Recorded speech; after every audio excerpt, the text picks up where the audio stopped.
बहुत समय पहले की बात है। गौतम बुद्ध अपने शिष्यों के साथ एक गांव में ठहरे हुए थे। उनकी बुद्धिमानी और करुणा के कारण दूर दूर से लोग उनके पास अपनी समस्याएं लेकर आते थे। एक दिन एक युवक बुद्ध के पास आया। उसका चेहरा चिंता और बेचैनी से भरा हुआ था।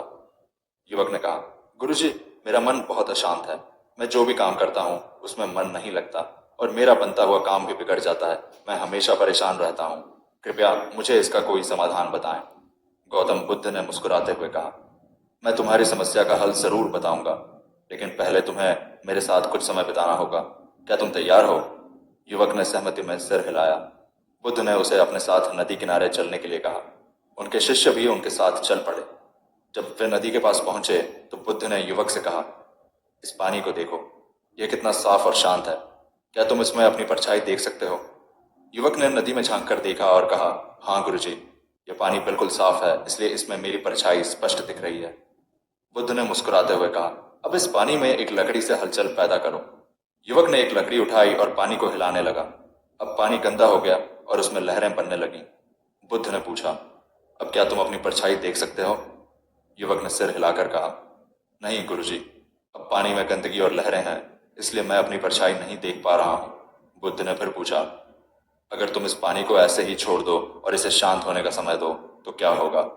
युवक ने जवाब दिया, गुरुजी, थोड़ी देर में यह पानी फिर से साफ और शांत हो जाएगा। बुद्ध ने धीरे से कहा, ठीक इसी तरह तुम्हारा मन भी काम करता है। जब तुम्हारे मन में चिंता, क्रोध या उलझन होती है तो वह अशांत हो जाता है, जैसे यह पानी। उस स्थिति में तुम अपनी समस्याओं का समाधान नहीं देख पाते, लेकिन अगर तुम अपने मन को शांत रहने दो और उसे समय दो तो सब कुछ साफ हो जाएगा। तुम अपनी परेशानियों का हल आसानी से देख पाओगे। युवक ने बुद्ध की बात को ध्यान से सुना और पूछा, लेकिन गुरुजी, यह कैसे संभव है? मेरा मन तो हर समय भागता रहता है। मैं इसे शांत कैसे करूं? बुद्ध ने कहा, मन को शांत करने के लिए धैर्य और अभ्यास की आवश्यकता होती है। इसका पहला कदम है ध्यान।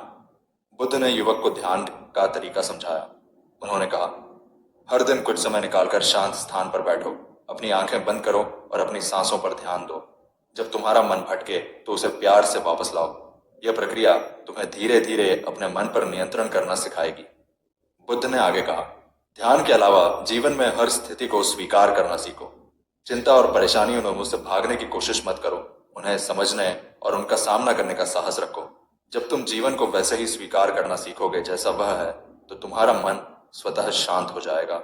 युवक ने पूछा, गुरुजी, लेकिन क्या शांत मन से मैं अपनी सभी समस्याओं का हल पा सकता हूं? बुद्ध ने उत्तर दिया, हाँ, जब तुम्हारा मन शांत होगा तो तुम चीजों को स्पष्ट रूप से देख पाओगे। तुम सही निर्णय लेने में सक्षम होगे।